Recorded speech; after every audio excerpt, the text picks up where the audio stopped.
Hello, everybody. I'm Aaron Simmons, and thanks so much for joining us on this kind of impromptu live stream. I guess we can call this a episode of Campfire Philosophy with J. Aaron Simmons, but I am without any of the sexy background and green screen that I normally use for those. And instead, I'm just joined with smarter people than myself to talk about something that is, I think, culturally relevant, and that is the brand new track by Amy Grant called The 6th of January, Yasgur's Farm. Now, I, with my friends, was surprised when we were discussing this to think, well, surely everybody knows Amy Grant, but then I was talking to some friends today, some students of mine, and they were all just perplexed and had no idea who this woman was. And so I thought before I introduce my guests, I would maybe, as people are coming into the stream, just give all of you a little bit of a taste of her really remarkable career. Amy Grant is someone who I, as a white evangelical in the American South, I grew up seeing her kind of like what Beyonce would be, I guess, to contemporary pop music, or Taylor Swift. Amy Grant was that in my churches. And her early tracks like El Shaddai, of course, every single 15-year-old who wanted to sing soloed that song in every single youth camp and every teen talent that I was part of. But she is actually a 30 million album selling, 6-time Grammy award winning, 22-time Dove award winning artist who also, and I didn't know this, is the first person to have a Christian album go platinum. Wow. And she also, in 2022, was honored by the Kennedy Center. So she, regardless of the kind of anchor in 80s and 90s Christian CCM music, her record is one of basically being an international influence on music. And she just released this new song, came out on the 6th of January, called The 6th of January, a song written by Sandy Lawrence, produced by Mac McAnally. And it was something that when I was sent it by my friend Brandon Brown, who's with us today, I immediately reposted it and I think said something really profound like this, period. I think that was, in fact, the commentary I offered. And to my surprise, just really quickly it started blowing up and people started reposting and people started commenting and it got really developed and the conversations got interesting. And so thanks to my friend David, he said, hey, we should do something on this and talk about it. And so that's how we came together tonight to put this together. So thank you all for joining us. We'll go about an hour talking about the song, its musical style, the lyrics, the meaning, and then maybe some about the discursive community, the Christian community in which it is sort of being received and also rejected in many ways. So thanks so much for joining us. It is an honor. I'm joined tonight by 3 friends of mine, people who bring a wealth of background that I think will help us think about these ideas and our current situation really, really well. First, David O'Hara, a professor of philosophy who is maybe most importantly born in 1969 in Woodstock, New York. So it turns out that if he says nothing smart tonight at all, that alone makes him relevant to the conversation. But no, David is an amazing philosopher up at Augustana College in Sioux Falls and does really, really fantastic work. And it's an honor to have you with us, David. Thanks so much for being here. Thanks for having me. And then next we have Angela Easterling, who I am genuinely... Say what? Easterling. I'm so sorry. I was looking at it and still pronounced it wrong.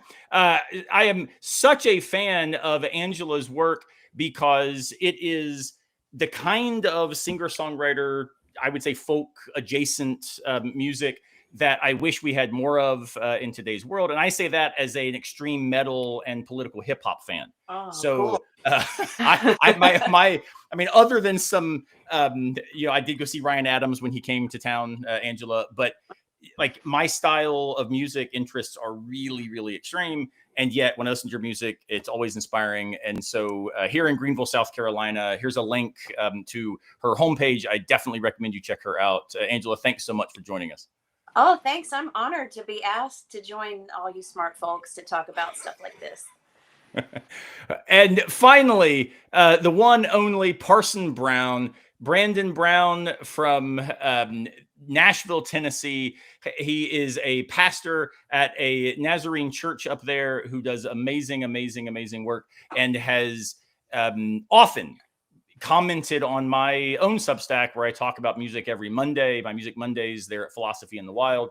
And Brandon tends to say things that always makes me want to then say, hey, we should do just like Tuesday live streams to talk about whatever it is I had said less intelligently than you the day before. So Brandon, really stoked to have you with us. Do check out his Substack, Parson Brown. Yeah, excited to be here. Looking forward to this. So let's just dive in. Angela, I want to go to you first because when the track hit, I admit I was a little surprised because the other interesting thing about Amy Grant, she's not issued an album of original music in, I think, a decade. Mm-hmm. So this is off of that album. And of course it drops, January 6th. What were your thoughts just when you listened to this song that almost sounds like a lost track from Joni Mitchell's late years or something, right? Well, I mean, first of all, I was just blown away by the lyrics. I thought, what an incredible message for today.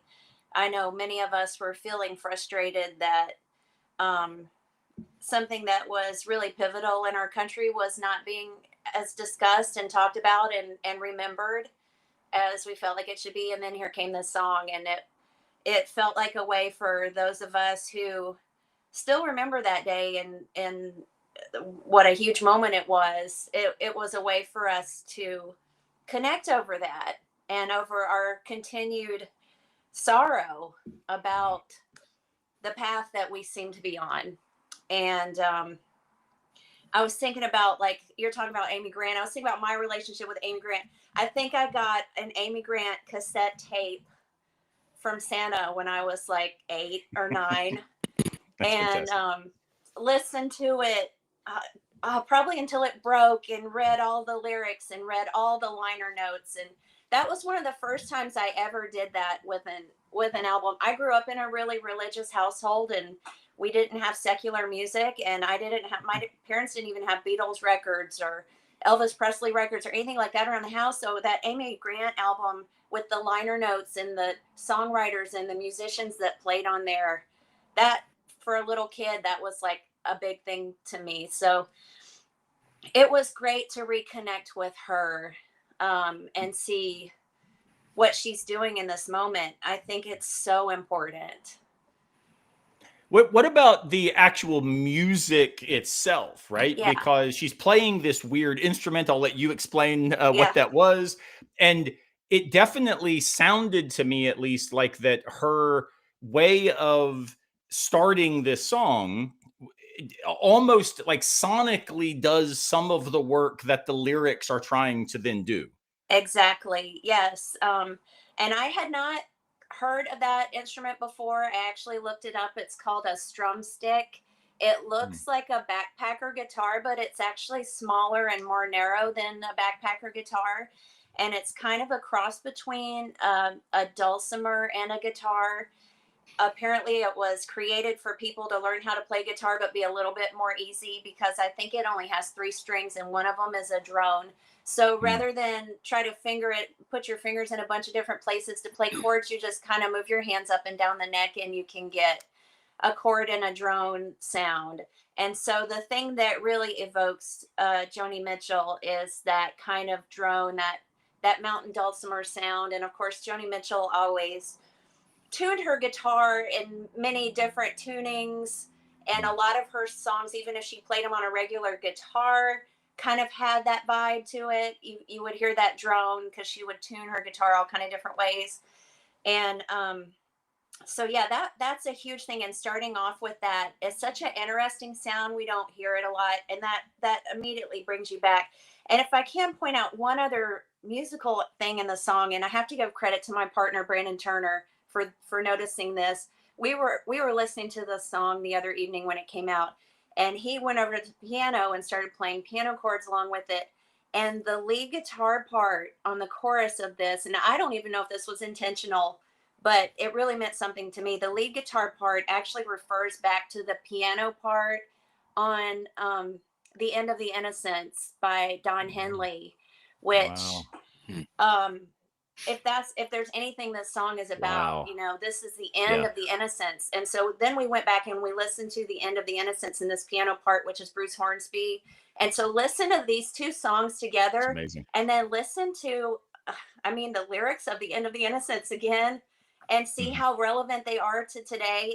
And so I don't know if that was intentional. Either way, it's brilliant because she mentions people by name. You know, she mentions John Lennon, she mentions Marvin Gaye. We hear the reference to Joni Mitchell to her song Woodstock, but then that little kind of that thing that your ear picks up on that brings you back to The End of the Innocents. Wow. I was so glad he pointed that out to me. He's like a musical genius when it comes to, like, every time I play him one of my new songs and he goes over to the piano, I'm like, oh gosh, here's what my song sounds like. He's immediately like that. He hears the other song in there. That is really cool. I was a professional drummer, which means that I understand almost zero about notes. So I was pretty impressed with myself. I guess it's probably, I don't know, 15 years ago now. But there was an Israel Houghton song that had come out, and there's a keyboard part that actually is sort of nodding to California Love by Tupac, which and I was like super impressed with myself that I knew that. But no, this is way, way, way cooler. And it's funny you talk about, your parents not even having the Beatles and not listening to secular music. I grew up in a predominantly evangelical culture, evangelical home. And I remember actively, and I'm sure my parents will probably end up watching this as they do pretty much everything I put out there, but I used to hide all kinds of music from them. But when I say that, like, it wasn't Slayer and Two Live Crew. I'm talking about like the Fresh Prince album. Parents just don't understand. That had to be deep in my sock drawer. I remember having The Look by Roxette. That was one that, like, I couldn't let them hear. So I vibe with this idea that there was something about the 80s and early 90s in particular where CCM's contemporary Christian music was offered as not just an alternative, but a kind of culturally distinctive mode of existing. Yeah. Right. And I think it's hard for people now to even understand that. My students just, it makes no sense to them. Both CCM has kind of collapsed in lots of ways. And also with streaming platforms, you're not going, to a record store to buy that album. Because I was the guy who would like go to the Rhema bookstore and look at if you're a fan of Cinderella, check out White Cross. I was like eating up that. And that doesn't exist anymore, right? Right. So I appreciate you nodding to those early days, and hopefully we lived through them without too much trauma, and our musical tastes continue to develop. So yeah, I had it when my dad found all my Madonna tapes. It was a bad day at our house. That's hilarious. David, you immediately said we've got to talk about this, but before we talk about this as philosophers, what about this as music? What was your take when you heard this track? Also, since I knew you're somebody who grew up in this time where this stuff was that way in these cultural spaces, how is it that you understood this when you first heard it? Yeah, I mean, like you said, it feels like this could have been a Joni Mitchell lost track.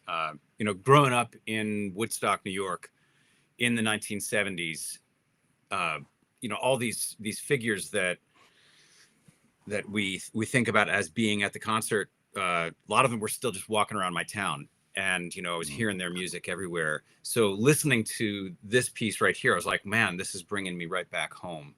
And it's surprising for this to be coming from Amy Grant, because like you, I grew up evangelical. My parents were not evangelical, but I wound up becoming evangelical as a teenager, preteen.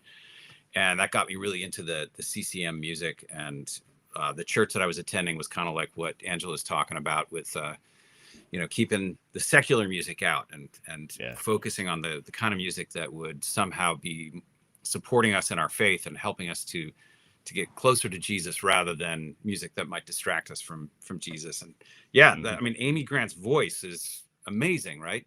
You know, you mentioned El Shaddai, and immediately like you're earworming me, you know, and all those other songs that she did. So just when she's there, and I thought it was a dulcimer. Thank you, Angela, for straightening me out on that one.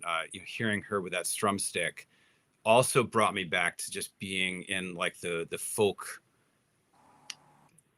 era where I was, and that the drone, and then the very simple chords that she's playing right there. It feels like something that is unresolved, right? Just going back and forth, and like it wants resolution, but it's not getting that resolution. It wants it, it's not getting it. And of course, you know, that doesn't hang on for the whole song, but it you know, because the instrumentation increases, but right at that beginning, it leaves you wanting to know, oh, what's about to happen here? What are we waiting for? And it does kind of hang out all the way through, kind of as an undercurrent. Which is, well, and it's fascinating.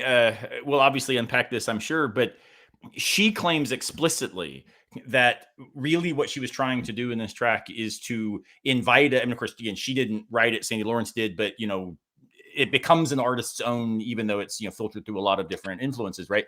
And so she says, part of what she was so compelled by when she heard it, and then why she decided to record it, was she wanted us to sit, this is a quote from her, sit with unrest, right? And there is something about, for me, about instrumentation that has that kind of folky feel, that is unresolved, like in its core, regardless of how even poppy the song might slide, right? And that's very different than a lot of other genres, especially the stuff I listen to. You know, you're waiting for the breakdown, and you know, you want the big boom bat thundering behind the rap lyrics and stuff. But in like, in some weird ways, like she has this line later where she's talking about hearing the melody of John Lennon's Imagine playing sort of over you know, speakers in a store or whatever. And I started thinking, like, what would it sound like to just hear the melody, like the guitar part, whatever, of this track without her lyrics? And I think it would be what sitting with unrest feels like, right? Like it almost performs, even without the lyrics, the thing the lyrics are conveying. And so I appreciate you picking that up, because it's definitely something I experienced as well. Brandon, before we turn to you, I want to make sure anybody's watching, please drop comments, join the conversation. If you're watching us on Substack or YouTube, so far as I understand, the comments should pop in so that we can see them.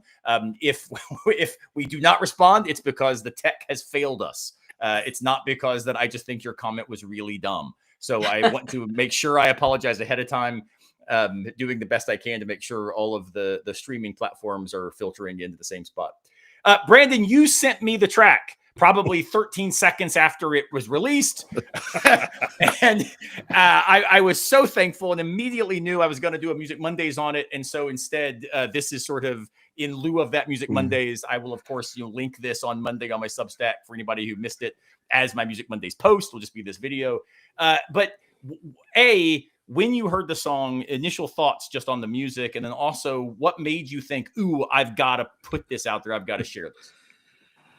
Yeah, so I mean, when I first heard it, and I think it was actually a reel, it was just part of the song, but immediately just the music, the lyrics, and it was a picture of her singing. So you had the visual as well, which the video is amazing because I think it ties in as well. So there's this whole thing that impacts our senses. It felt like a song that was written by a human being, and by maybe a single human being, and not a committee, not AI. You just felt a realness to the track. And like David, I was born in '69, but I was born in Ohio, but I spent most of my childhood in Virginia and then ultimately Tennessee. And I really did not, and I grew up with the Beatles, with Bob Dylan. My parents weren't into that, but I was surrounded by older teenagers, especially in Virginia, that were into this kind of music. And that's what I got into. My mom was Christian, my dad wasn't. So my upbringing was very different, even though I was in church. I didn't even know who Amy Grant was until I'd kind of heard of her at school. But once I got to college, I saw her, and I became a music buyer briefly. So Really, I didn't know that. the last few months, there's been several of those CCM artists from that era, the 77s, the Lost Dogs, the Choir, all re-releasing things or releasing new stuff. Even PFR has released an album I didn't realize was lost because I actually had gotten it before it disappeared. But then Amy Grant drops a song, and it's like all the others, you're like, yeah, they're all great, but this is different because it's Amy Grant, and yes, she, you know, no matter what you think of, she's got this huge history of everything, and she was one of the largest acts at one time. Everybody knew who she was, regardless of where you lived or what you thought. But this song felt a little different. Now, you know, she did cover Big Yellow Taxi. But in this one, you feel that folksy. I think the strum stick really does make this stand out. And what I felt in the music as I heard it was just a bit of nostalgia, but almost not necessarily sadness, but melancholy with though still that hope. Yeah. And I think both the music adds to that, because, you know, if we focus just on the lyrics, there's a lot of unhopeful stuff. But I think the music drives home that there is some hope there, and I think that strum stick was perfect for that. And I'd never heard of one either. When I saw it, I thought, what in the world is she playing? So, but so I will mention. I told you guys this, but for anyone listening, we waded through literally hundreds of comments on Amy Grant's social medias, trying to see what people were saying about it, how they were responding. And I think in weird ways, artists from this kind of CCM heyday, their fans, I think, almost still feel this kind of intimacy with them, because, you know, we used to have like youth groups where we would, you know, pray for the artists that were coming in and giving concerts and stuff, right? And so the comments are really hilarious and also deeply personal on these sorts of artists. Whereas I don't think you're going to see as much of that. You know, like I'm a big fan, for example, of the Ukrainian band 1914. You see less stuff talking about, you know, like what they meant to them way back when. But in the midst of hundreds of comments, which we're going to talk about in a little while, I found this one, which was worth the about hour and a half I spent just filtering through her social medias today. It says, "Dear Amy, get Vince to give you one of his Martins. That thing looks like it needs a meal." Now, you may not know, Amy Grant's married to Vince Gill, who does play some very expensive and very fancy Martin guitars. And so I'm trying to think, like, which one of you is going to make millions of dollars with t-shirts and brand that just say stuff like, you know, I play the strum stick. And whenever you do, I want one that says not good enough to play the strum stick, because that's me on anything with strings. But yeah, it's an amazing track, even if it were purely just one more song that came out and the lyrics were about, you know, lost love and longing and looking into later years, like all the kind of fodder of just big, thick, good acoustic music. It'd still be a really cool song. But you've all hinted at the fact that there's more to it, and that more is what was so interesting also in the social media spaces, where lots of friends of mine started reposting, and then all these discussions started emerging on all of their pages. And they kind of went like this. There would be one or two people immediately hopping on saying, "Oh my goodness, this is everything in the world." And then the next person saying, "I must be missing something. Who's Yasgur?" Right? And I think the song does kind of blend this tension. And so for anybody wondering, Max Yasgur owned the farm where the original Woodstock in 1969 occurred. The reference to Yasgur's farm is also, as Angela mentioned, a kind of throwback or a citing of Joni Mitchell's song Woodstock, which talks about going back to the garden, back to Yasgur's farm.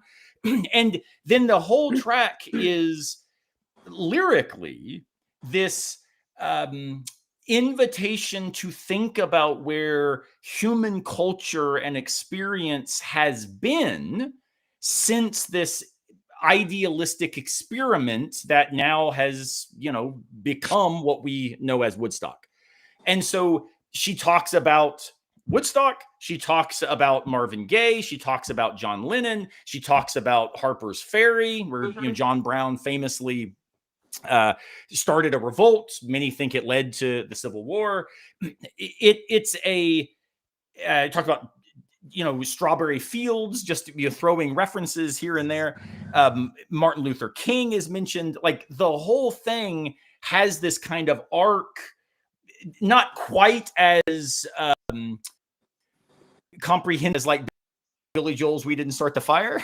Similar sort of, anchoring you in a cultural inheritance by which we receive ourselves now. And this fundamental question of, I'm not going to tell you now where we should go, but I'm going to invite you to think about what have we lost, is really, I think, the theme of the track. So let me just open it up. What lyrically or content-wise, things that really stood out or jumped out to you? David, we'll start with you, since, again, you were the one who said, hey, we've got to talk about it. So why? What in the actual content of this track really is worth understanding as text? Well, I got 3 kids. When my kids were teenagers, preteens, I started introducing them to some of the music of my youth, just like stuff that I thought was culturally important. And again, being from Woodstock, I was like, well, you got to hear the song Woodstock. And I think I probably introduced them first to Crosby, Stills and Nash version of that, which is, it's a pretty catchy tune.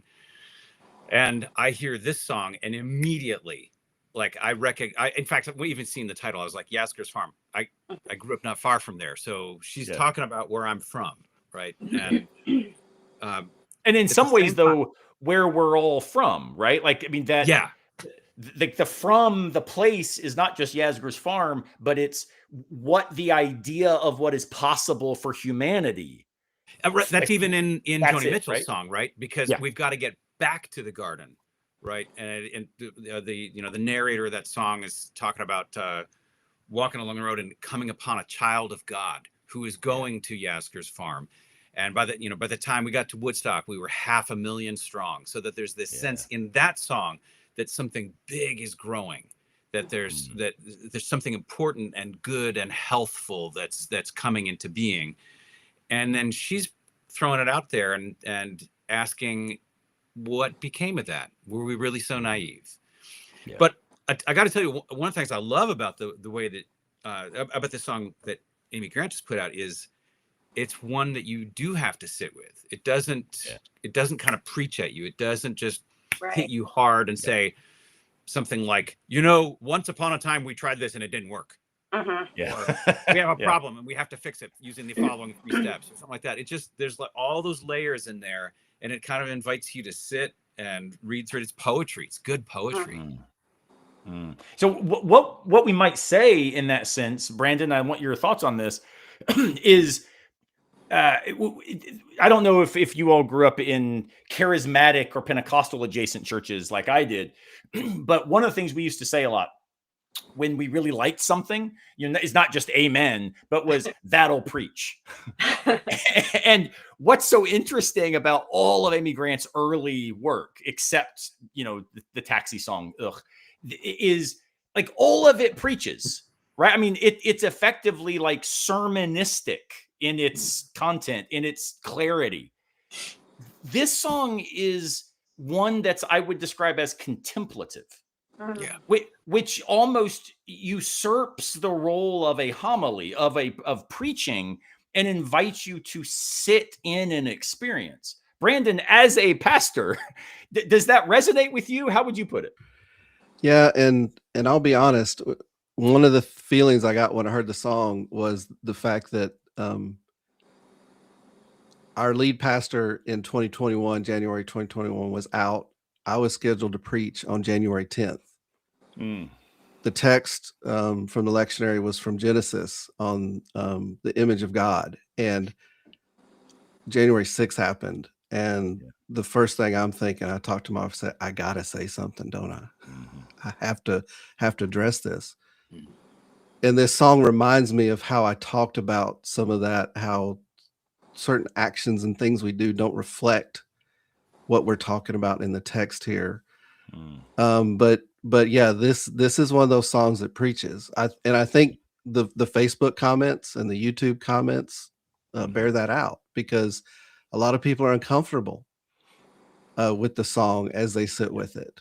Not just for nostalgic reasons, but you know, there's a lot in here that's calling us to reflect upon where we are, who we are, what the world has come to in this time. And I think there's a Lord of the Rings reference there. I'm not. You got to make that one land for me. I'm a big fan. The Age of Man. So the Age of Man, you know, nice. You know, is it just now, or is it the Age of Man? You know, it just feels kind of like that idea that there's a changing of the world somehow, that something's happening, or is it because it's within this that this has happened? So yeah, it's probably a stretch, but I mean, I just can't help but to see that. Led Zeppelin used the Lord of the Rings in their songs back then. Maybe Johnny Mitchell was picking up on that right there. Well, just so people know, if you don't have the lyrics in front of you, which is no reason that they would, the reference here, the very first opening lines, Grant says, she says, maybe it's the time of year, or maybe it's the time of man, 60s playlist and a beer, I'm suddenly 16 again. And so I forget which one of you mentioned, but this kind of nostalgic, right? I'm 16 again. For me, that I was not around in 69. I was born in 77. And so when I listen to back in the summer of 69, like for me, I don't even know what that means. And yet when I listen to that track, it makes me feel like, ooh, I want to be back then, because that sounds fun. Right now, for me, that's much more listening to like Menzingers and Dangerous Summer and like scene bands and stuff from the early 2000s is kind of what puts me back in like my early 20s, wishing that like I lived in a, downtown condo or whatever in, New York, and was doing my best to, pay rent and like playing in dive bars, but then getting on the road and traveling to like exotic places like Indiana. That was not my experience. And yet when I listen to those songs by these emo bands, I feel like I have like a memory that isn't mine. And Grant does that here for me. Like, I feel like I'm 16 wondering what's going on down the road with all these people coming and celebrating something. Right. Yeah. So Angela, I want to know your take on these lyrics, especially as a songwriter, which, at least for me, I am not. I write a lot, but I am very consciously aware that writing a poem or lyrics requires you to do something that people like David and I, trained philosophers, are ghastly horrible at, which is say something important quickly. Yeah. So I want to hear because she does so much in such little space that it's awe-inspiring to me. What do you think? Yeah. The first thing I noticed about this song is that it's not judgmental, as you mentioned. It's not unkind. It doesn't try to make anybody feel bad about their beliefs.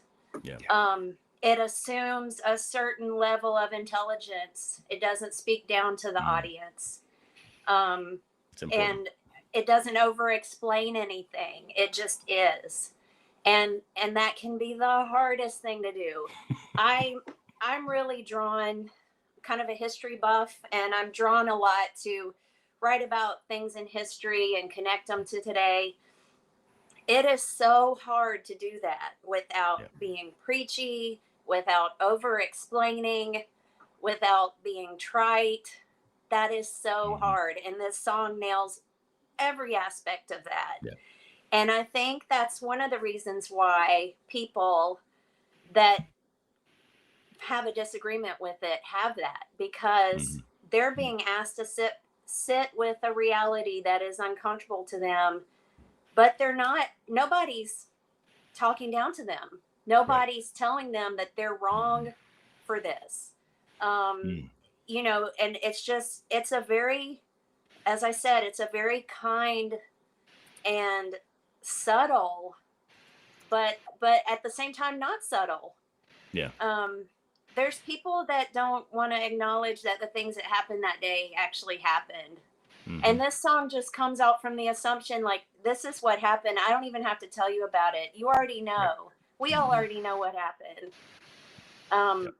It's an incredible piece of songwriting. And the line that really got me was in the bridge.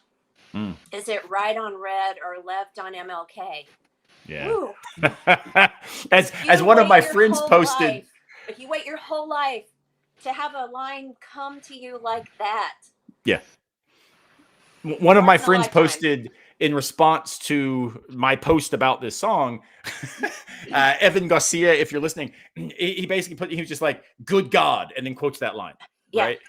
Because it is that powerful. Now, I should say in the comments on Amy Grant's social medias about this, several people put, quote, "It is right on red."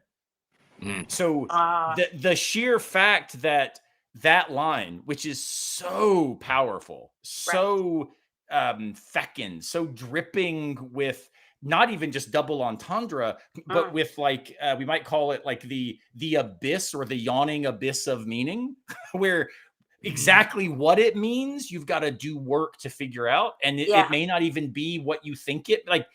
There's layers, right? Right. But the idea that, oh, obviously right on red because not that stuff.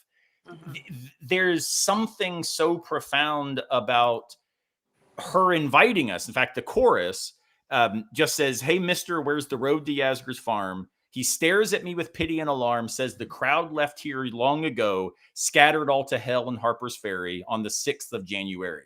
Now, first, my most deaf fan in me has to like comment on the Harper's Ferry January multisyllabic rhyme scheme. Like that already's fire. But two, notice there's no actual claim being made.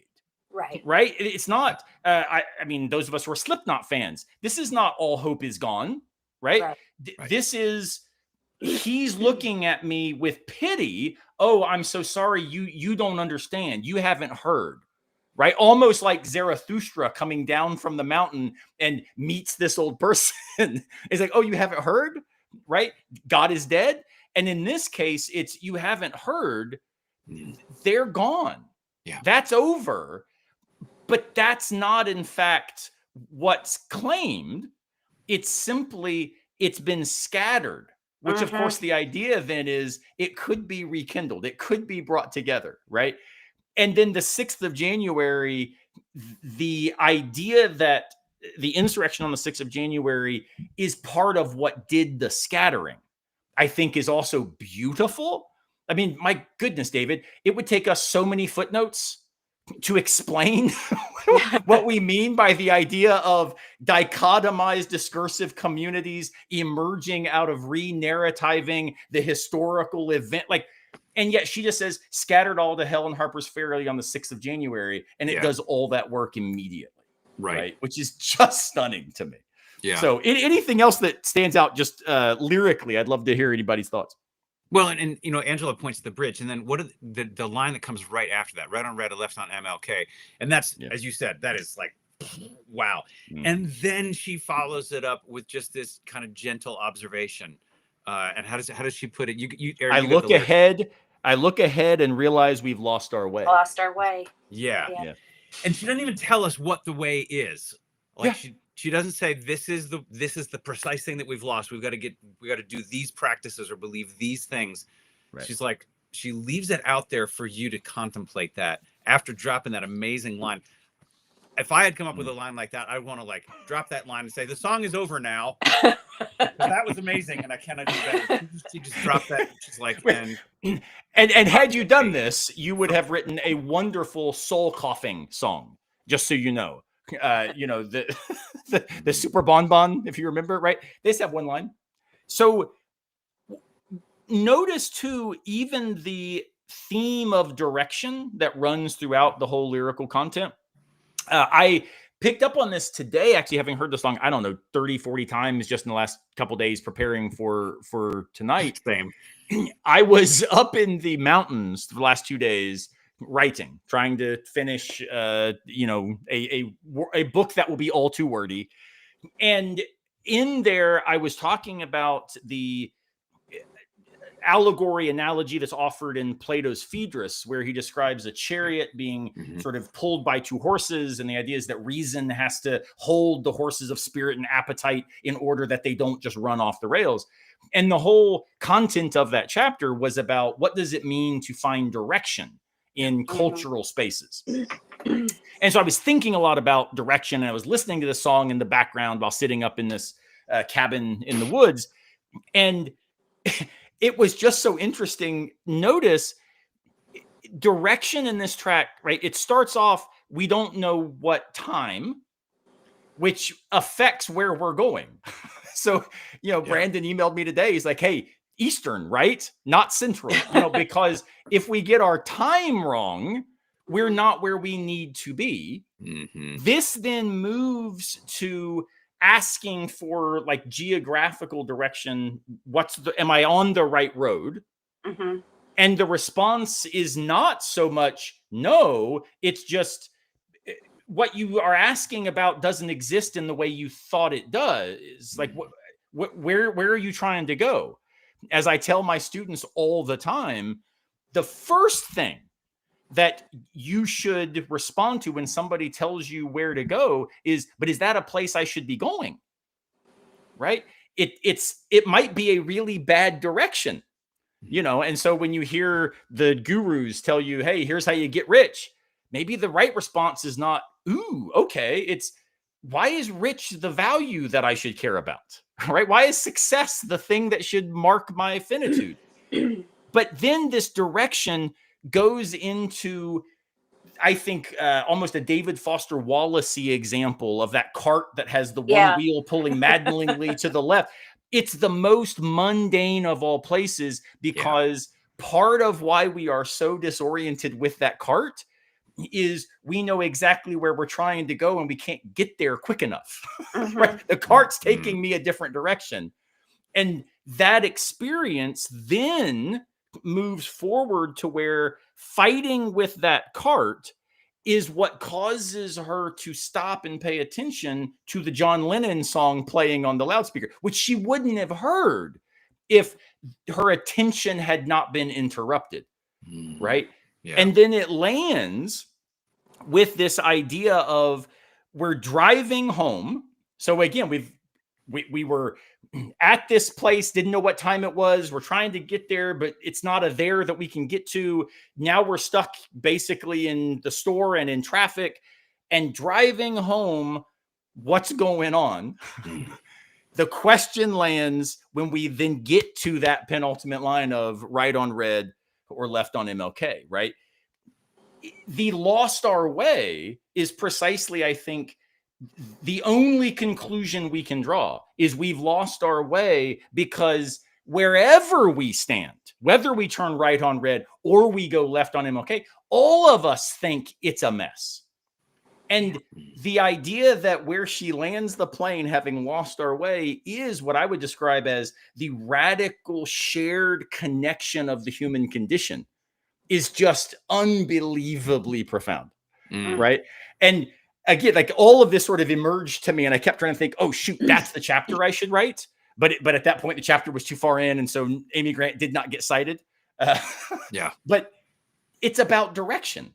So how do we think about direction in a time, Brandon, when Christianity in particular has long positioned itself as having clarity of direction?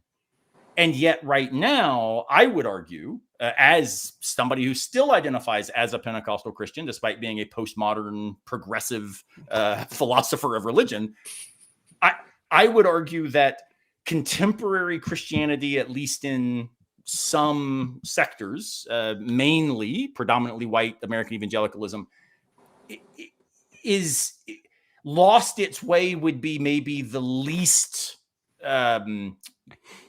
the least angry way I could put it, is I think it's lost its way.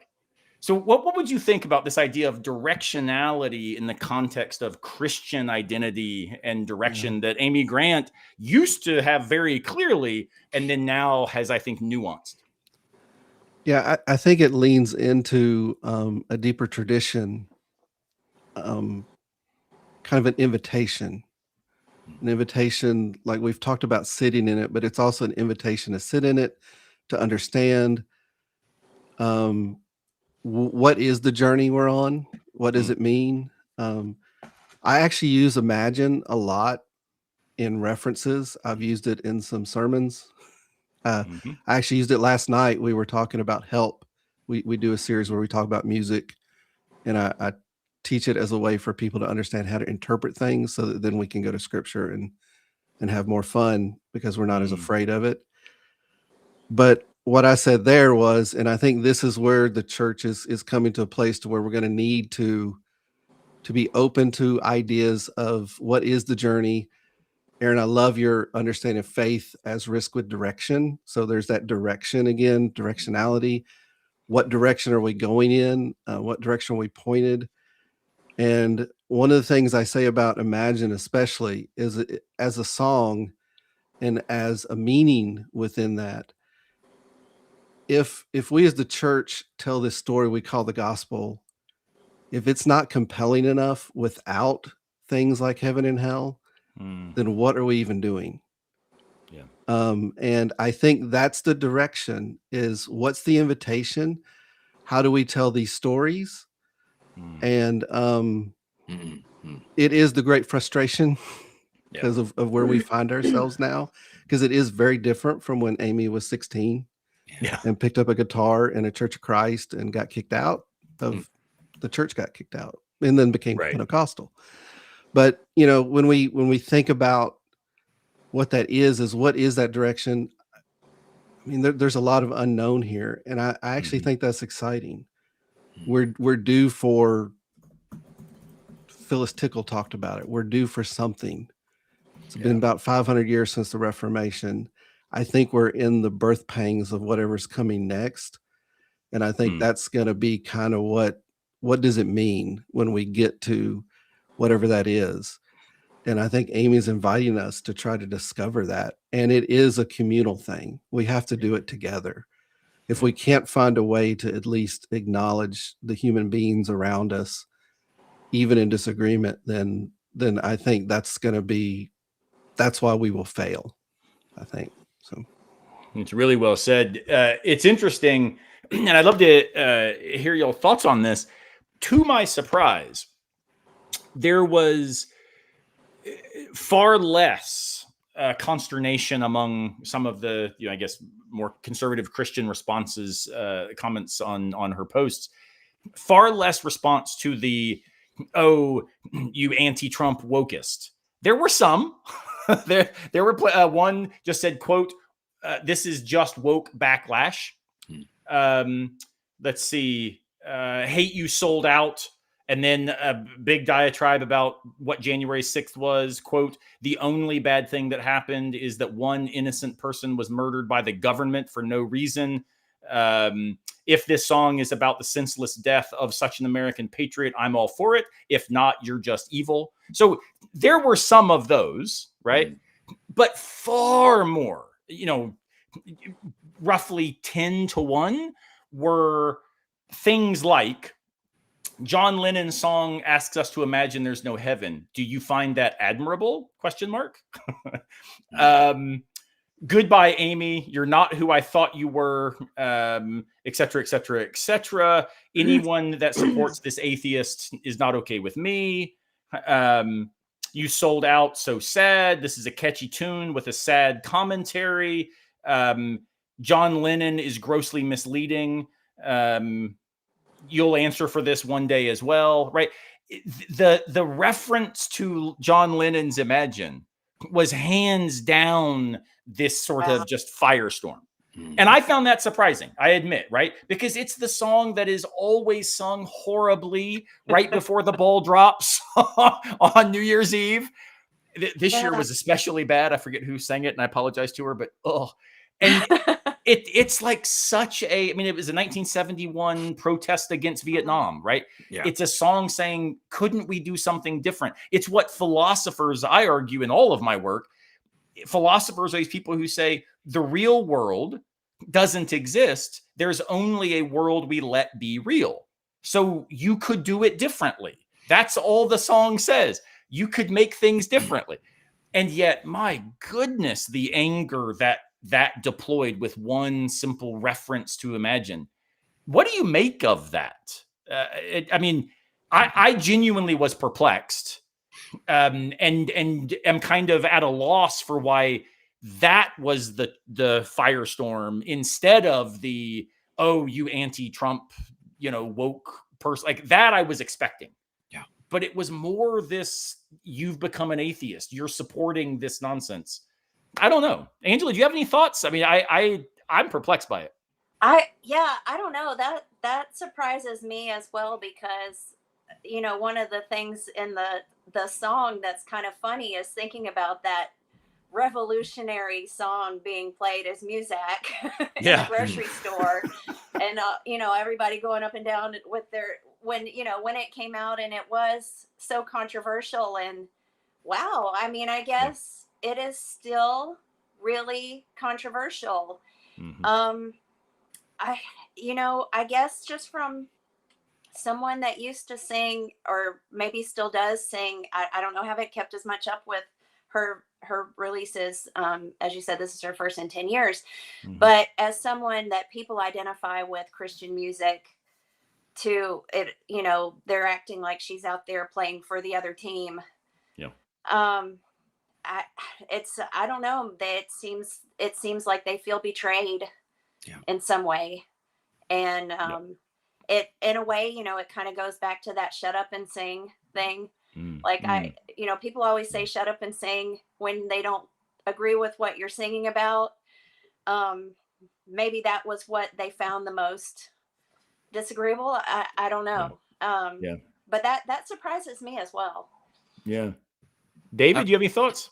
Yeah, I mean, it's interesting when people talk about, we talked about this, the four of us were talking about this, whether there's music that's secular versus music that's Christian. Yeah. And I don't know that we've got a clear definition of what that would mean. For me, to be a Christian is to be a follower of Christ, to be a recipient of God's grace. I'm not sure that a song or that a book or a doorknob or whatever can be a follower of Christ. So I don't think of that as like a Christian doorknob just because it's in a house that where we all worship Christ. It is a gift God has given me to get through doors, right? Anybody can use it. Doesn't really matter what they believe. But I'm thinking about the book of Job. Job and a bunch of other people like the Magi, Melchizedek, Aratus and Epimenides, who are mentioned in Acts 17. You got a bunch of people in the Bible who are not Christians, and Job, who apparently isn't even a Jew. We don't really know. I mean, but the best we've got right at the beginning of the book of Job is that he is possibly descended from a cousin of Abraham, which is to say not descended from Abraham, therefore not quite in the family. Like he's adjacent. And you got people like that who whoever put the sign over Jesus on the cross, Jesus of Nazareth, King of the Jews. Was that a Christian? Or was that somebody outside of the faith who figured out, wow, there's something important going on here, maybe spoke the truth without even realizing they spoke the truth? And Aratus and Epimenides, Aaron, for you and me, these guys are important because these are the first mentions of philosophers in the Bible. And what's funny is those guys, they're living before Jesus, and they say some things that people start repeating because they say, hey, there's some truth in that. There's something important in that. Like in God, we live and move and have our being. And then their words, spoken perhaps several centuries before, now become canonical scripture. That sort of thing is fascinating to me. Amy she's saying some stuff here that might not sound like what is comfortably Christian. that is to say, it might not be the kind of music that people are accustomed to hearing. Maybe somebody wants to hear something in a major key, not a minor key. Come on, that's going to bring them in. You know, what is all this 3/4 stuff? What are we in Kentucky here? Come on, Yeah. bring it back to 4/4. You know, people are, you know, this is not a jig. This is a reel, right? People get accustomed to hearing the kind of music that they associate with a feeling. Yeah. Plato talks about this, right? In his Republic, he says what we might need to do is ban certain kinds of music, because certain kinds of music agitates the heart, makes you start to feel a certain way about the place where we live. Music does that to us, right? I mean, I hear the Star Spangled Banner, my hand just goes right up here, right? I stand up. Why is that? It's been that way for me for a long time. There are Christmas hymns that I just start to weep, you know. These songs have power for us. And so I can understand why people would hear this song and say, wait a minute, that's not hitting the notes that I expect it to. Yeah. And I expect Amy to be a voice who is going to be singing in this way. And all of a sudden she's singing a little differently. She's not telling me something. She's asking me something. I didn't expect to be asked questions. Right. It's interesting to me because part of why I wanted to highlight that is there's very little about Amy Grant's early career that I would describe as being a major move in a culture war, right? I think her music, as lots of CCM was back then, it was in many ways, you know, maybe, I guess, a pawn in the culture war, maybe in the sense that, well, you can't listen to this, and so we'll give you these alternatives. But I don't think that for many of the people that were the singers and songwriters and people doing the work, I think they were doing what they took to be, you know, loving God and trying to sing songs, right? And now, for her then to release this song about the 6th of January, on the 6th of January, citing these cultural archetypes of culture war voices, in some ways, the fact that I was surprised, like maybe that shows that I'm just bad at the culture war. Because one of the things that has fascinated me so deeply about some of the way that our current cultural discussions and our political divides function, maybe we can kind of end by reflecting on this, is the fact that the traditions that are so often claimed end up cutting against the purposes for which they are used.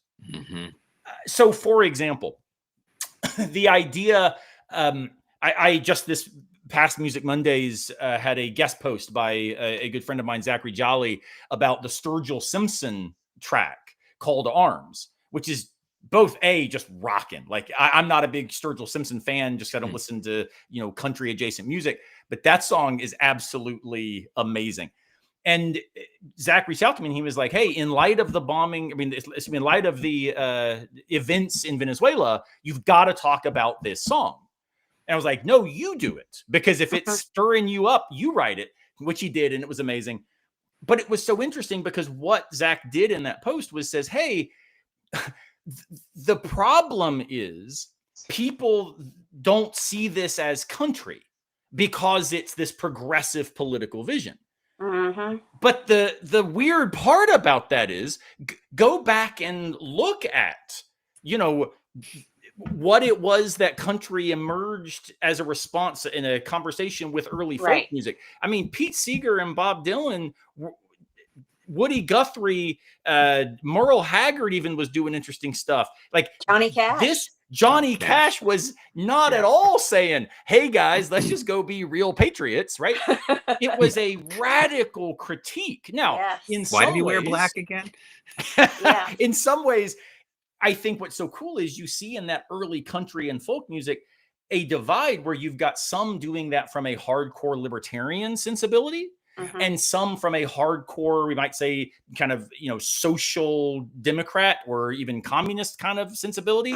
But they weren't actually at odds with each other. They had different commitments for why they were so vocally critical of the status quo, the conservatism, the federalizing and nationalizing of power structures and consolidation of political power. That's what country was. I do the same stuff in Pentecostalism when I'm like, oh, good God, Pentecostalism is not Paula White. Whatever she says of herself, Pentecostalism was a man of color leading a revival as a result of him not being allowed to enter the classroom of the seminary because whites were the only ones allowed in.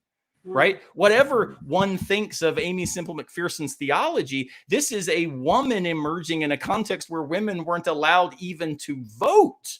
And yet she's showing up saying, I will be the spokesperson for God, right? So this critical archive has actually, I think, been so often used in ways that make us now historically ignorant. And then we can't actually recognize, Brandon, as you said, the humanity of the person with whom I disagree is easiest to see when their critique of my view actually has bite to it, right? Like, it's easy for me to see, oh, shoot, David is like, I disagree with him, but like that could be right. It's very hard to see the dignity and equality of the other person when the stuff they're saying is so far removed from anything like reasonable discourse that I don't know even how to take them seriously anymore. And this is why, for what it's worth, again, I am pretty solidly left politically. I now almost exclusively listen to The Bulwark when it comes to like commentary, because this is a conservative leaning podcast. And so therefore I know, hey, I'm interested in where their criticism is happening, because they're also, in this case, deeply anti-Trump, deeply anti, Christian nationalism, anti-authoritarianism, but yet doing it from positions with which I would probably disagree. And that's something I think that we might miss when we listen to this song. The real interesting part about the track is the way that it's received by those who not only don't maybe understand what's happening in the lyrics, but who are reacting so forcefully against something, not even really understanding that the thing that they are reacting against might cut in their favor if they understood it. Yeah. Right.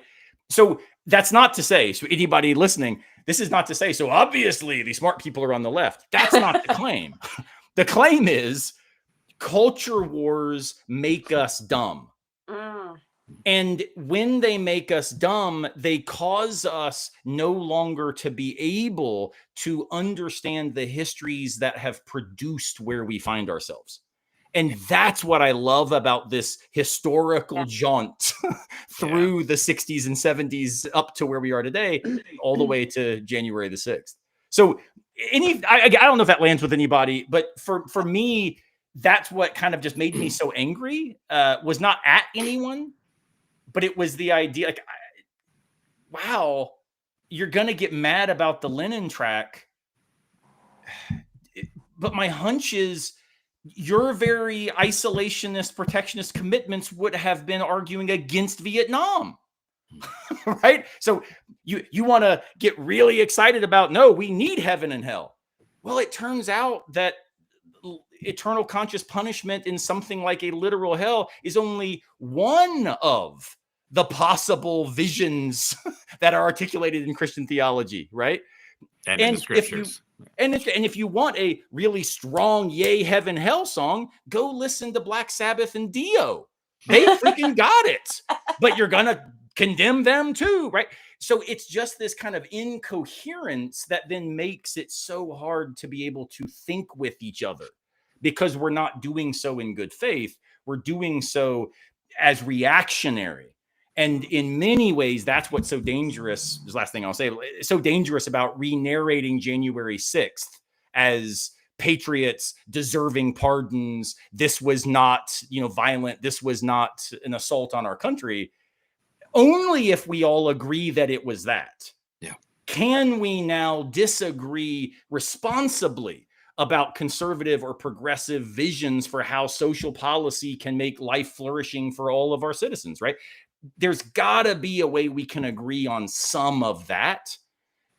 But when you're going to undermine history to re-narrate the present, this is the very authoritarianism that the people claiming to be patriots would stand against and go start the riot to stop. Yeah. For me, that's what, like, this song cuts in their favor in that weird way. Yeah. And Yeah. yet they're angry because she cited John Lennon, right? Anyway, I'll stop with that. I've spoken too much. Let's go around. Final thoughts that you have that you would encourage people in hope, because that's what this song is doing. Sit in the tension, but hope remains, right? Not guarantees of a successful day. There is no blessed assurance. Sorry, Brandon. But what there is, that's right, your process anyway, so that there's no assurances. But the idea that there's not a divine guarantee or blessed assurance, there is hope that remains in the face of continued unrest. And that's where life happens. What is it that then you would offer to everybody watching, people out there in general who are saying, how do we not give up? Which is the title of my next book, How Not to Give Up. What is it you would say in the face of, but why not? Angela, we'll start with you. Why not give up?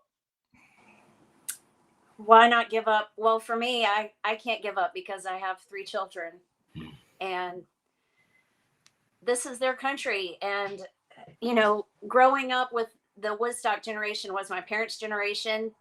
And we kind of grew up in the shadow of that in a very naive way, thinking that our parents and our grandparents had pretty much solved all the problems in America and it was going to be smooth sailing here on out.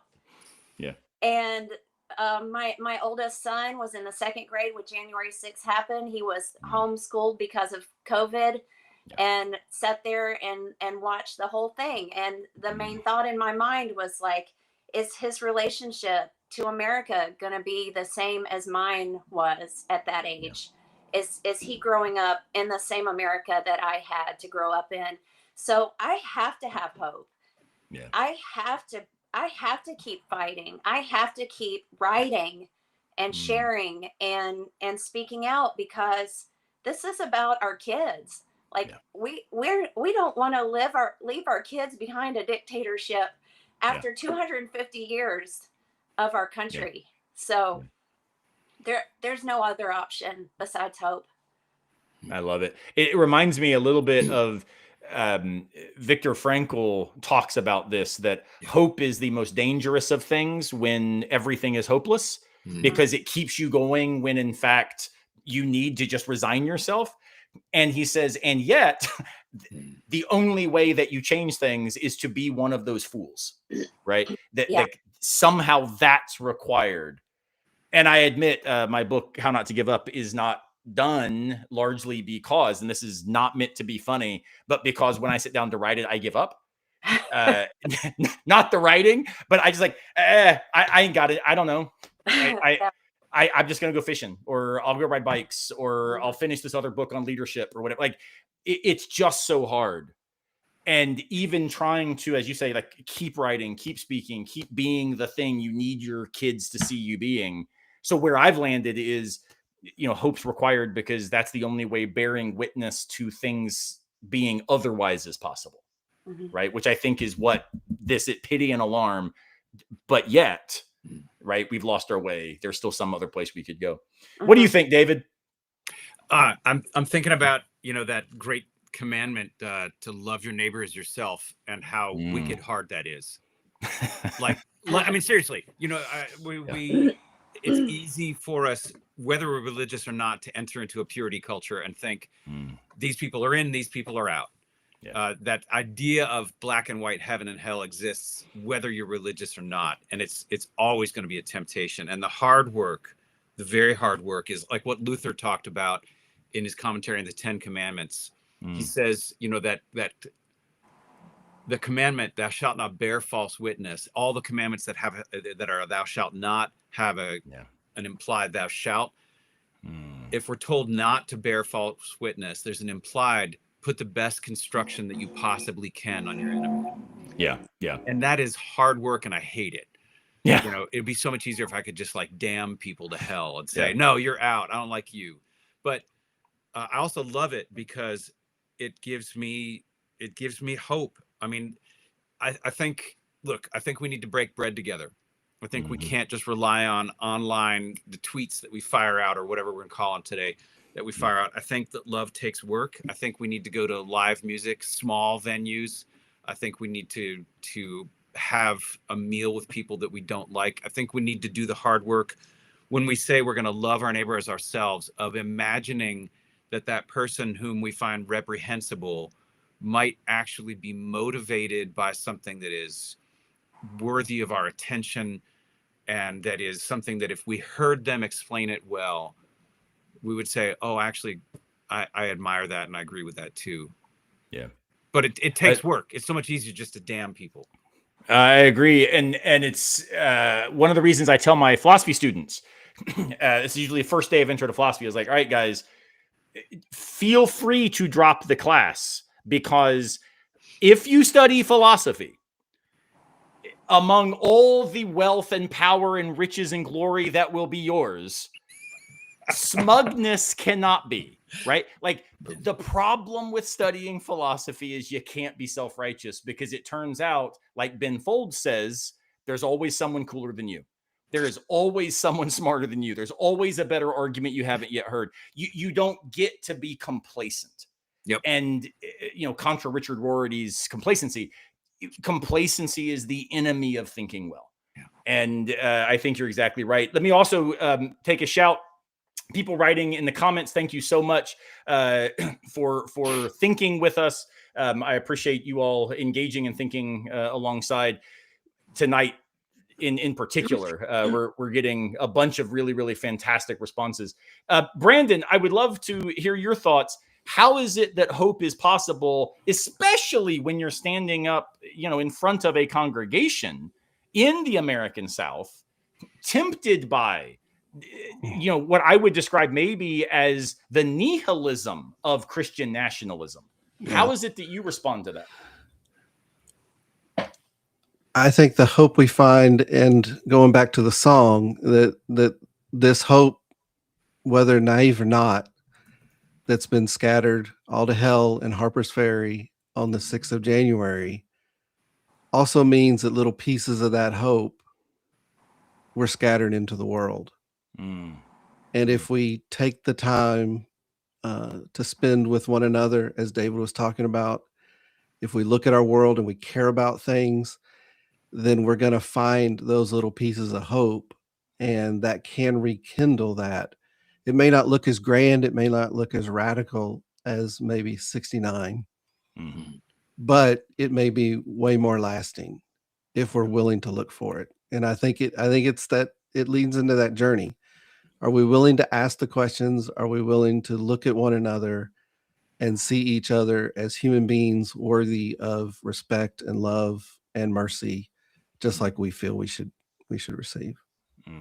It's just so powerful. And I think, to bring this kind of all full circle, one of the things that surprises me most about, I don't know, the Gen Z-ish world that I face every day in the college classroom, and my son, who is 16, Angela, we need to get our kids together. I'm sure they would love hanging out. But the thing that is so surprising to me is, regardless of their commitments to other stuff in the world, music cuts across all of it. Music does not divide. And I'm speaking generally here. It doesn't divide in the way that it did when I was growing up. Not only the CCM as opposed to the secular, right? Not only the Striper fans versus the real Christians. Like, it's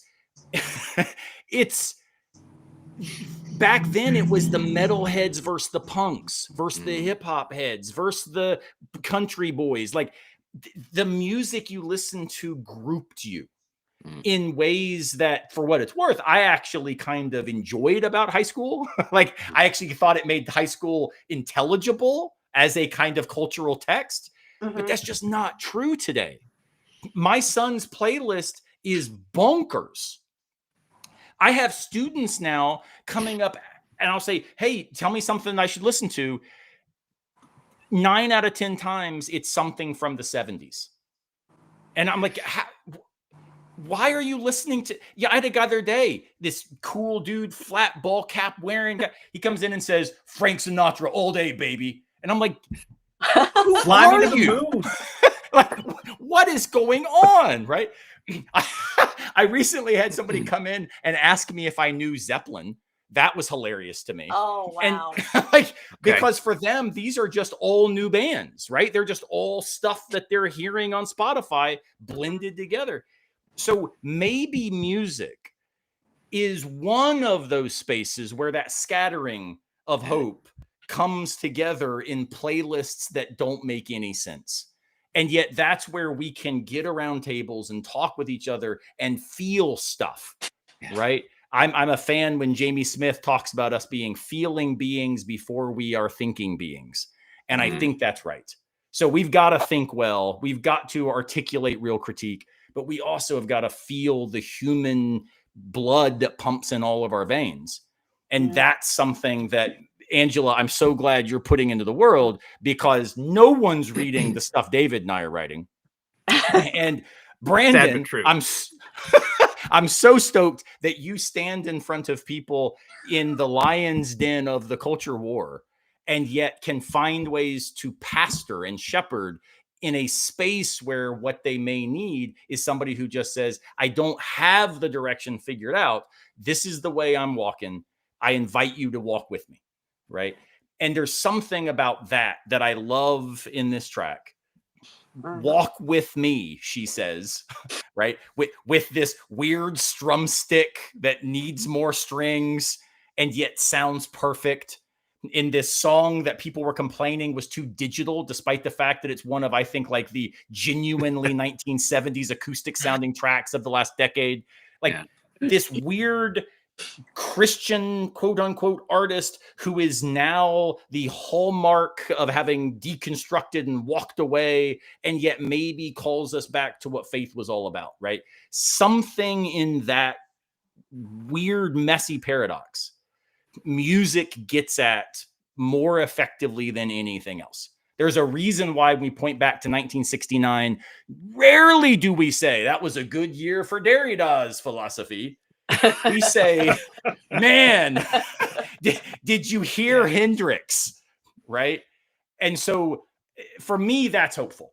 That's why I keep doing these Music Mondays on my Substack. By the way, if you're interested, go check me out over at Philosophy in the Wild. Would love for you to connect me there. Check out Brandon's work over at Parson Brown. Also amazing stuff. Check out David's work. Here's a link to his website where he has all kinds of resources, and especially go check the music of Angela here in Greenville, South Carolina. If any of you are local like I am, lots of shows coming up. Make sure you go see what we're doing, not because we're important, but because we're inviting you to walk with us.